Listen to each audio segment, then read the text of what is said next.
celebrating America's 250-year anniversary with Woofs and Whiskers Podcast, and I can't wait to meet Maryanne Minnick. And let's get started. Welcome to another very special edition of Woofs and Whiskers, the show where we deliver science-backed care for proactive pet parents. I'm your host, Maryanne. Today, we're tackling a massive shift in the pet world. As pet parents, we're reading ingredient labels much more closely than ever before. We're deeply suspicious of synthetic chemical dyes, artificial preservatives, and mystery fillers that dominate standard commercial pet food aisles. We want real food for our pets. To help us cut through the marketing noise and look at what pure nutrition actually does for your pet's health, we're joined today by industry trailblazers in the natural pet food space. Let's welcome Brett and Chelsea Sher, brother and sister, and integral members of the family-owned Evanger's Dog and Cat Food Company. Like no farewell a friend could ever do. How about we start ladies first? Chelsea. Hi. You guys have been around, your company's been around for 90 years, but you guys bought it in 2002. The early 2000s. Cool. Tell us a little bit about that. So Evanger's, like you said, has been around since 1935. We have 91 years of history behind us. And our family came into it about 25 years ago now. It is 25 years this Yeah, coming I was year. just doing the math. I was just doing the math on that. Yes. So 25 years. But it wasn't the usual story about how our family got into it. Evanger's was around for a long time before that, and my dad was in the family business supplying meat to Evanger's. He supplied it to restaurants, and he supplied it to some local pet food companies, that being Evanger's. At the time, my mom was also in a family business, and it was sort of during those times where some men didn't believe a woman could own or run a business or be the president of a company. So she ultimately was fired from her family business in favor of a man taking over. And they obviously don't know your mom. That is what gave her the motivation to get into running Evanger's and owning Evanger's, was that very, she had to prove herself. She really did. So she was like, what can I do? I need to prove to my family, I need to prove to everybody that a woman can successfully run a business. And I have to say, what you see today is the result of her drive. So she ultimately got into the business after being fired from her family business. My dad said, hey, I'm supplying this pet food company. They could really use some help. My dad went to talk to the owner at the time, and she said, I've been watching you for years, and if there's anyone that I want to take over the company, it's your family. And my dad was like, I'm not going to do this. I'll talk to my wife. And she was like, oh my gosh, sign me up. Not sign me up to own it. Sign me up to work there, and I'll see what can be done. And she got into it. And within a couple of months, she was like, Joel, my dad, I need to come work for me. So he actually worked for her, not the other way around, which is what most people think. Even still today, they think that he owns the business. It's actually my mom's business. Oh, of course. It's that whole... Yeah. And so anyway, there are 5 kids in our family, and 3 of us are now in the business. And we have a brother that's coming into the business after, he's in his 40s, and he's just this summer going to start with us. Nice. So it is truly a family. Oh, yeah. And this is my twin brother, Brett. Oh, I didn't realize you guys were twins. Yeah. Oh, cool. So what do you do in the company? Everything that nobody wants to do. Yeah. That's usually the woman's role, right? Of course, yeah. So we actually just had our, I would say, second family dinner ever, which is funny because we have dinner for pets every night, and we're putting pets on everybody else's table but our own family. We always have dinner for pets. We rarely have dinner for us as humans and people. So we were recently talking about how it is so unusual for us to be able to spend time together, for any family to have this much time together. And so we're so grateful to be in this family business together where we get to spend all this time together. That's so cool. Speaking of family, so we have Brett here too, your twin brother, and we've got Hank. Now Hank is an integral part of your family, right? Because he is very active in what you do with your food. Is that all right? So we started with our dog Yukon, our first family dog Yukon. We actually got him at the same time my parents got this business. He was sort of the founder and the innovator of a lot of our products today, because my dad wanted to make food for him, and we still are really just making food for our own pets. So Hank now is part of our R&D department, and he is sort of the foundation for a lot of the recipes. He gets to be the first one to test, and he'll let us know, I don't like this, or this needs adjustment. For example, we just launched the Good Egg, and he was the one who said, I think the eggshells on these eggs are cool, but it's really hard for me to eat it. So now we deshell the eggs because of Hank's response. He's amazing. So let's talk about the food. You have a lot of you have some single ingredients, but I know you pride yourselves on high quality sourcing, and you source everything from the United States. We are here in Chicagoland, and 90% of our ingredients come from within 50 miles of our facility. Nice. So not only is it sourced in the United States, but it's sourced so locally to our manufacturing facility, which I think is our secret ingredient. So a lot of our ingredients are going fresh into the can, and the dogs and cats, they can taste that difference. Oh, yeah. So if you had a food that was frozen or a food that was fresh, even you could taste a difference. Now, pets have heightened senses.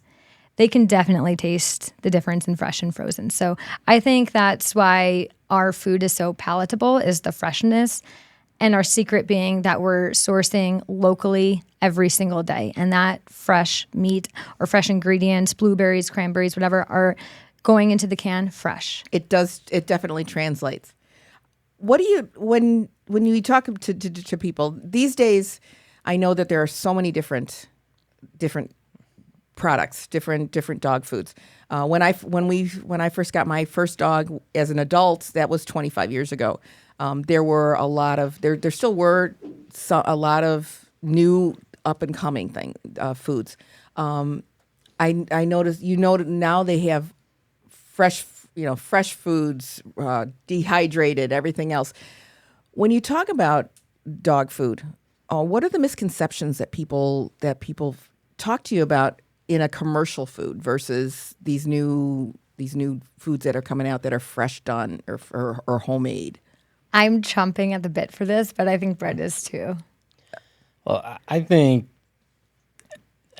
everyone or brands, they always think, they have the latest and greatest, or this one ingredient is going to do it, or this new format, or new to pet customers, new format of food, and that it's going to be less processed and more nutrition, when really it's a different advantage and a different disadvantage. And so to say one is better than the other, I think there's a lot of misconceptions.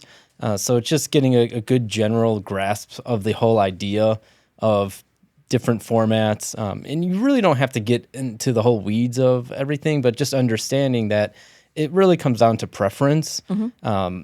One brand may not be that much better than another brand. There are better brands, don't get me wrong, but on the minute, one ingredient, that really isn't going to change much. So it basically comes down to the recipe. Is that right? Well, it comes down to, like I said, just use your general understanding. Less processed, sure. Better. More meat content, better. That's usually it. And even though you're technically a commercial company, you do less processing and you have single products. Tell us a little bit about those unique products that you have, the single source, and I apologize, when you have just one protein in the can. So going back to being a family-owned business, we get the advantage, and not only being a family-owned business, but being a family-owned business that actually produces the food and is on site at the place where the food is made.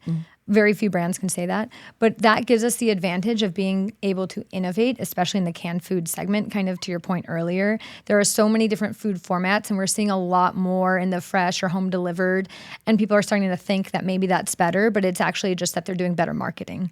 So we take food and we put it in the can by hand, and that was just an innovation that came about because we're on site at the facility. My dad made it for our first dog, Yukon. And that was hand-packed way back when you first started the company, or when you first like purchased the company, early 2000s. We got the company Evangers, and we got a dog. And those two things happened right about the same time, which actually turned out to be wonderful because it gave us the opportunity to make things for our own family pet.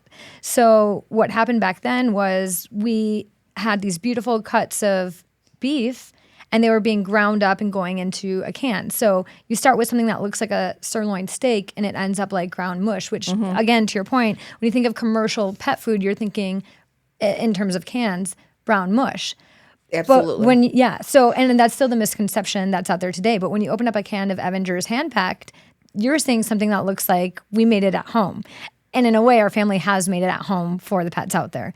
So my dad took those beautiful cuts of steak that we had that we were grinding up and putting into a can and took it for our dog, put it in a can as a whole steak-looking chunk, and cooked it, opened up the can. Looks like what he was eating himself. Our dog Yukon loved it.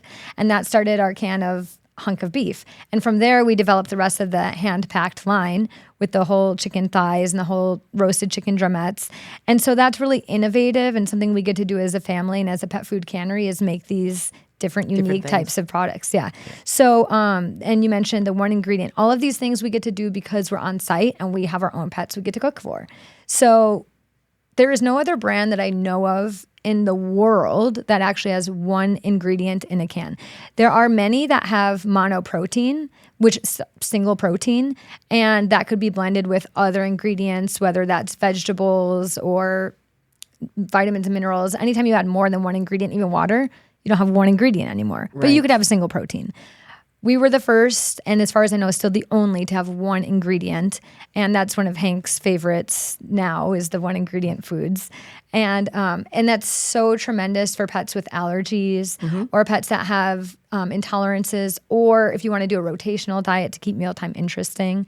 That's where those single ingredient foods are wonderful. And I would imagine too, I don't know how much you talk to people about elimination diets. You know, when dogs have sensitivities, that's what they tell you. Go down to a single protein, change your protein, and this way you know exactly what you're getting. Well, as a consumer, you would know exactly what you're getting with that when you're trying to do these elimination diets. I actually had that very experience with my own dog, Hank. I got him from a rescue. He was 4 years old, and they said, he has so many allergies. He can only eat fish. And that was my first time being a pet parent by myself. We had our family dogs, Yukon and Lily, but now this dog is my responsibility. So I was like, oh my gosh, okay, he can only eat fish. And what a bummer, because he's going to work at Evanger's and he'll have a buffet, but he can only eat fish. So he came to me, he was all red and rashy, and it was in my head, the allergies.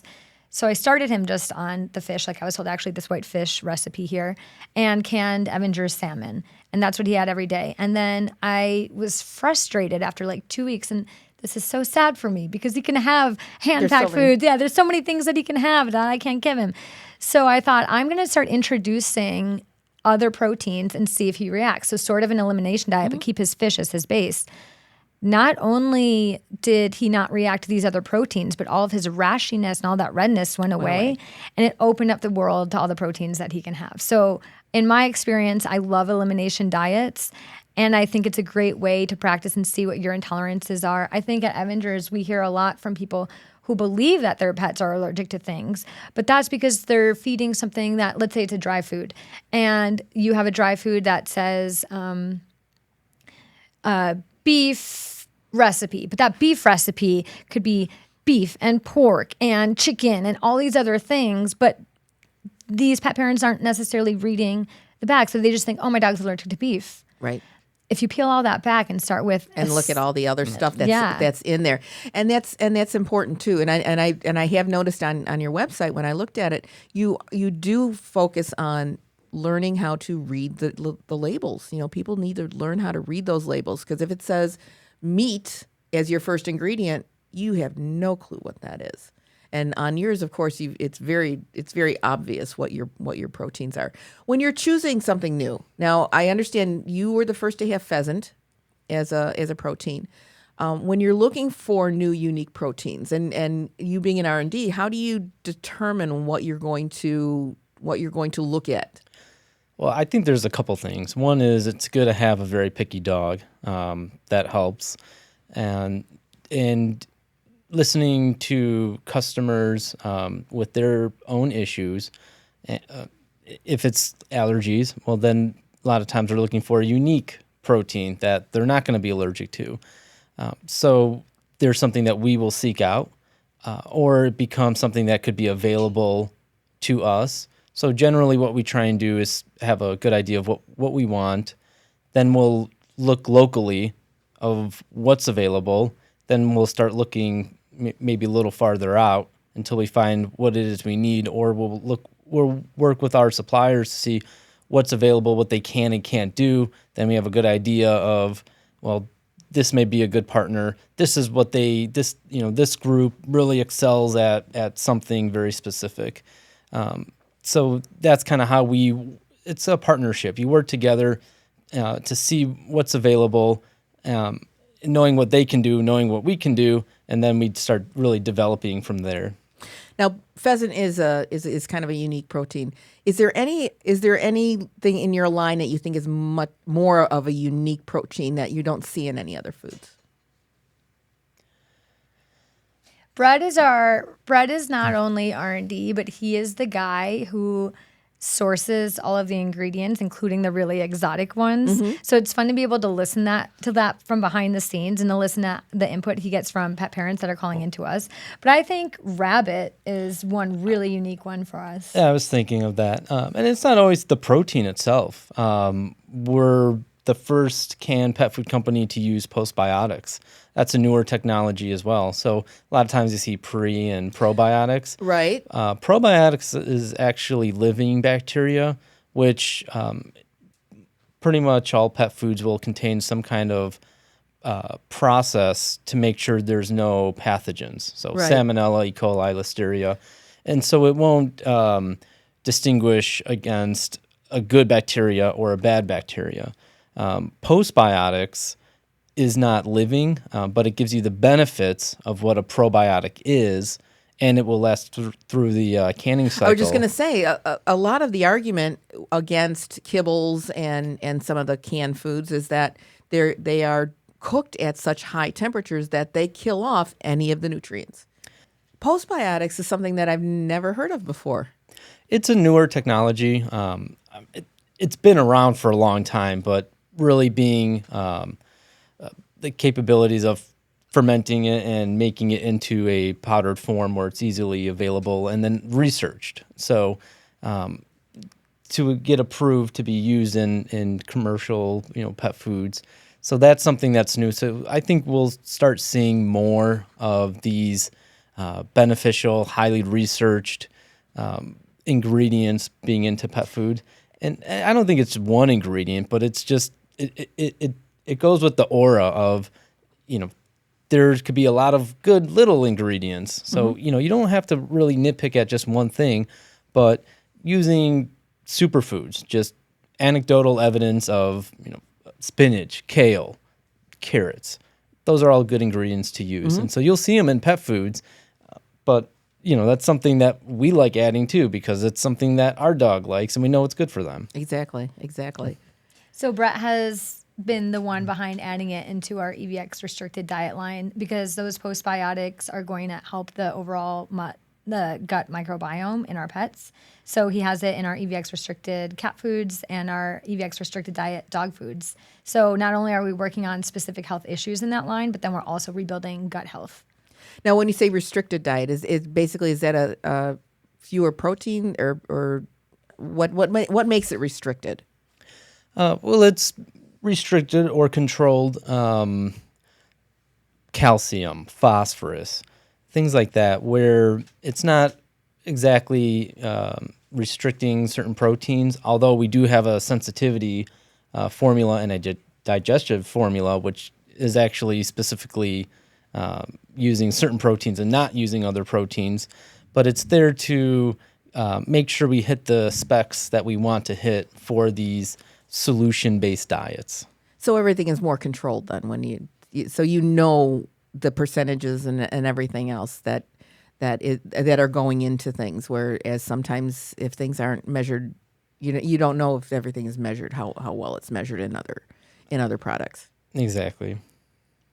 Terrific. Let's talk about your packaging. I love the colors you use. I love the images you use. Now, a lot of them, somebody mentioned this to me, but then I finally noticed it. The pictures that you use seem to fall back to the 1930s and the 1940s when the product was first started. Tell us a little bit about that. Why have you decided to keep that flow through? So I think you're referring to our Heritage Classic line, and that's our line of foods that actually was started by our company's founder, Fred Evanger. He started making food for his own champion Great Danes, and his mentality was meat is essential, especially for a breed like a Great Dane, because they're growing so much in the first year of their life, that making sure you're delivering the right nutrition for them in that growth stage was critical. And he knew fillers are not necessary. They're just filler for his pets. So he started with simple meat-based diets, and that is our Heritage Classic cooked chicken, Heritage Classic chicken and rice, Heritage Classic beef. And the packaging that you see reflects the packaging that was pretty much what he was using back in those days when he started commercializing his own pet foods from his kennels in Illinois. So we tried to pay homage to our original recipes and our original look. And now in 2026, that look of like vintage is coming back around. So now it's cool again.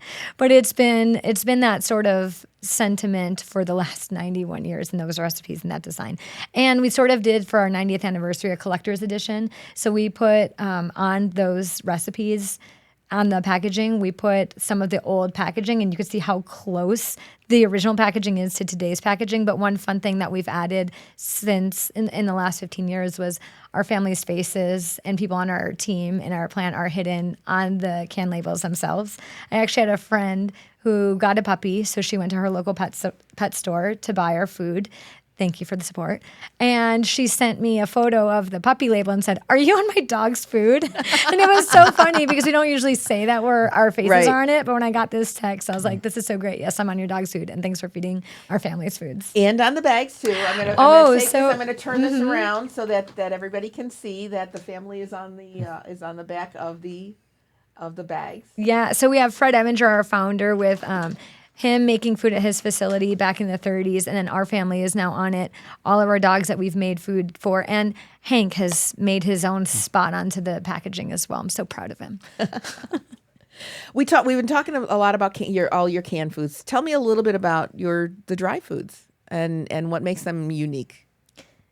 I think it's so Evangers of us to have a narrow line of very focused dry foods. So many brands, you'll go into a pet store and you'll see a whole wall of dry food, and it might be just one brand. And that's, to me, it's overwhelming.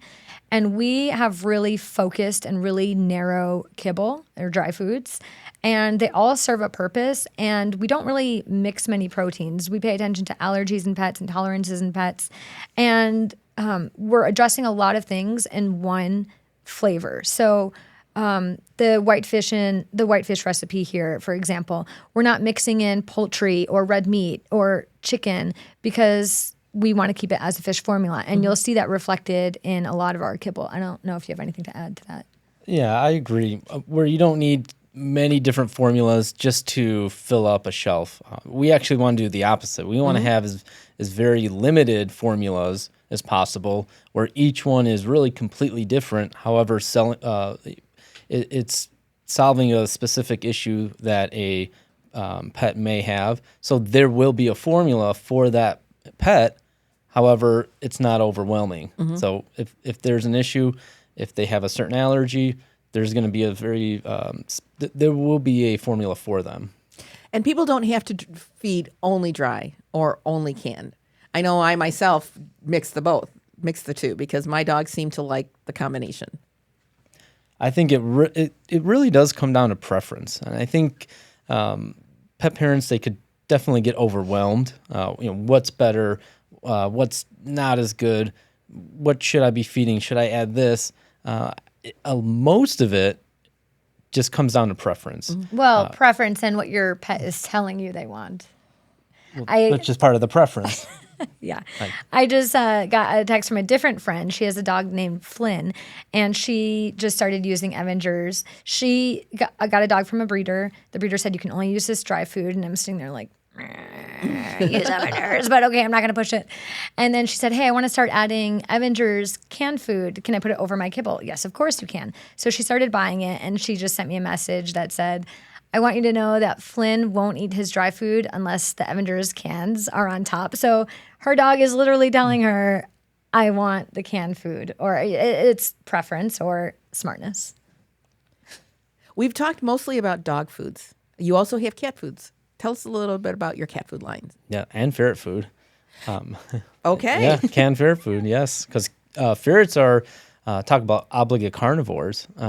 Ferrets need a pure meat diet, and with our canned foods, we're able to do that. So we also have ferret foods. Let's not forget them. With our cat foods, so we do have a line. We do have kibble. We do have canned food, and we do have treats, and we have a semi-moist formula for cats as well. Cats are sort of like ferrets in the way, one, they have a really short digestive tract, and ferrets separately don't have a cecum. So making sure they have no added carbohydrates or no carbohydrates in their diet is really essential. But for cats, making sure they have something that's very highly digestible and a high moisture content is important because, one, they are obligate carnivores. So you want them to have a lot of meat, a lot of protein, not filler, not carbs, and they need moisture. And if you're feeding just a kibble, not that there's anything wrong with that, but if you are feeding just a kibble, your cat is going to need a lot more moisture right, to absorb the nutrients from the food. And if you're doing that from a canned food, it's going to happen biologically. Right, right. Yeah, you'll see it, less hairballs, better skin and coat. So there's a lot of things that come with a better food or a more biologically appropriate food that you'll see the benefits right in the cat, looking at the cat and living with the cat. You will know that this food is a better food than another food. I would say the difference between dog food and cat food, though, is texture. Of course, some dogs prefer certain textures, but cats, it's so much more complicated to get that perfect recipe. Yeah, cats' food, your specs have to be dead on. It's very, if you give a reason for a cat not to eat the food, I feel like they will take it. So when we make cat food, we're making sure it's, like the first batch of the day, the freshest meat. Everything has to be just dead right. on. Yep. I think a lot of brands, because we're dog parents and we see this kind of in the industry, there's so much focus on dog foods and not so much focus on cat foods. So I think one thing that makes us unique and what cat parents particularly are coming to us for are exotic proteins, because there are very few cat foods that have exotic proteins. We have for cats, rabbit, quail, a seafood and caviar, duck dinner. You don't really see that in cat food. You see chicken and seafood usually. That's about it. And the other thing is our restricted diet cat foods, or controlled. So for urinary tract health or renal and kidney issues, usually there's like one recipe you can get out in the market or a prescription. You don't see so many holistic solutions for these common health issues. So I think that's what Evangers is known for on the cat side. Yeah, and palatable too. So we get a lot of pet parents calling us saying, I'm on this food, prescription diet, the cat doesn't like it. So it could be the best food in the world, but if the cat's not eating it, then what good is it, right? Or I get a lot that my cat is on a prescription diet, but I'm looking at the ingredients and I know there has to be something better out there, and I found your foods. And finally, we have treats. You do have a treat line. We do have 2 treat lines. One is back to being single ingredient. We love being the company that does what nobody else does. Like my dad says, often imitated, never duplicated. That's what it is. Often imitated, never duplicated. So 1 ingredient treats, we have that. We love that because, again, down to simplicity. And then we have a line of jerky treats, which are aimed at specific health issues, but also, again, going back to gut health. So it's an EVX enhanced diet of jerky treats. So for hip and joint, for skin and coat, for immunity, or for puppy and developmental and training purposes. But on top of that, they are also low calorie. So you can use them over and over and over and build gut health. And you can use them together. They don't have to be used independently. You can use them together to kind of make building blocks for your pet in the form of a reward. We'll have to do a whole nother podcast on the science behind all of that, because that's just so incredibly interesting, at least for me. Is there anything that you guys want to bring up that that I forgot? Sure. Well, we can show the food. There's a lot of people that maybe they've heard of Evangers, maybe they haven't. What makes you different? We can always describe it, but visually seeing what we do, because we always talk about, we're bringing the home cooking essentially to you on a larger scale. For people who maybe they're traveling or they need a break from home cooking, the dog's not going to know the difference with our foods, and that's why we like to show people our food. And they can't even think it's dog food. That's why we have the bowl out, right? Yes. Sure. So Okay, who wants to do the honors? So let's get Brett, into why that. don't you go ahead and do that? Sure. All right. So as an example, let's see what we have. Here's an example. This product is a whole chicken thigh. The nice thing about our labeling, it's a whole chicken thigh. So you know exactly what it is. I know exactly what that is because we've actually given that to our dogs. Yeah, it's a very popular. Let me ask, the first time you opened the can, what did you think? I was surprised. It's like, is this really a whole piece of chicken? Yeah. So again, this is one of our very fun recipes that were made or invented by our dad when he wanted to take his food essentially and give it to our dogs. So he took these whole chicken thighs and had them packed into the can by hand. And now we have what looks like something you'd order from a restaurant, but for pets. And one thing that's really unique about this is that we do a bone-in chicken thigh, which usually freaks people out. It did me. Honestly, it did me in the first, at the beginning. So this came out perfect. You have a whole bone. You have the whole chicken thigh, and you have the whole bone that came off. So when you pressure cook the bone or the food obviously becomes more tender, more digestible. The meat can just fall off the bone very easily. But also, here's the bone. You would think you can't feed this to a dog. That was my first thought. Oh, wow. Look at that. It's just disintegrating. It completely disintegrates. Nice. And this way you have the calcium and the marrow and all the nutrition in from the bone content. So it's actually very healthy. I didn't even think about the marrow. So it's very and it makes its own bone broth. So, you may have people that go and specifically buy bone broth. Well, you have bone broth in the food, and you have the whole chicken thigh. Yeah. Do you want him? Actually. Hank, Can I give it to breakfast. Oh, of course. But so here again, like Brett was saying, one thing I love about this is you might be buying a separate bone broth that you're pouring over kibble, for example, but here you already have it in the food itself. So you don't have to get a separate bone broth, and you can pour that over kibble, and then you can use the meat as a separate meal later. Oh, sure. Or together. He's like, wait a minute, am I supposed to eat this? Can I eat it here? Of course you can. Can I eat it here? It's not. I'm not where I normally am. I'm not home. He is a very slow eater. He didn't come that way. He has become that way. But that's a good thing. That's a good thing. Yeah, he started. You open up food and he'll scarf it down when I got him. And now that he's worked at Evangers for 5 years, he's like, I'm going to take my time with each and every bite because it's so good. So as we close, I want to know, what is his favorite flavor? Oh, that's hard because he rotates his favorite flavors because he has so many options. He has over 100 different foods to pick from. But I would say the one made by my dad, Evanger's braised beef packed by hand, because he has the most elite palate of any dog I've ever met, besides Yukon, our first dog. Also, he's getting different foods every day when we're doing some R&D. Hey, we got this new idea. We got this new ingredient. We have a new line of food. I was just going to ask you: is there anything that you can secret that you can or that you can kind of tell us about that might be coming up? Yeah, there are so many exciting things coming. We have one. Okay, again, working in the family business, not a cannery, we get to invent these crazy things. My dad just opened his new invention recently, and it was an entire head of a salmon that poured out of a can, head intact, no teeth. That is called a big head, and that is coming soon.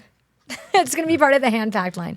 It is wild. Yeah, and it was very flavorful, I guess, is how to say it. Has all the essential amino acids. Oh, yeah. Perfect profile. Oh, yeah. And being that it's the head, that's actually contains some of the most omegas, the omega-3s, and the DHA and the EPA of That's sa- of interesting because fish. I didn't realize that. Yeah, it's some of the nutrient-dense parts of the fish is in the head. And so when you buy, let's say, like a sushi or something, or in a salmon dog food, it may not contain the head because the head is actually very expensive, or it could be expensive, and so it may not be used in pet food or even human food. And so this makes it where you're getting the whole head. You don't need a fish oil supplement, and this is a very pure form, Nice, unrefined, where it's not adulterated in any way. So you're getting naturally all these good omegas that you really can't find anywhere else. I have one more exciting thing to add. Okay. So our little sister is also our competitor, and she is coming out with One Good Scoop, and it is a daily supplement that you can. It's a recovery or for digestive issues. Again, to rebuild the gut microbiome. So I'm pretty excited for her to be launching that, even though she's our competitor technically. But One Good Scoop, I'm very excited about it. There are not many products like that on the market, and I've already used it for Hank because he does have digestive issues because he's getting such a wide variety of food, and I take our EVX digestion and I supplement that in kind of a couple times a week just to get him regular again. But the One Good Scoop, I can add to all of his different varieties of food and make it very easy to pick up what comes out. Nice. Thank you guys so much for this. I'm sure we'll get together again because there's so many new exciting things coming up. What an incredibly powerful episode. I want to thank Brett and Chelsea again for their incredible wealth of knowledge and insights. For now, feed your pets well, love them deeply, and we'll see you next time on Woofs and Whiskers. The Evangers family is proud to be family-owned since 1935. And as we celebrate America's 250-year anniversary, we're honored to be part of the tradition. There on the ground lies the truth, begging the question, who rescued who unleashed our chains and bound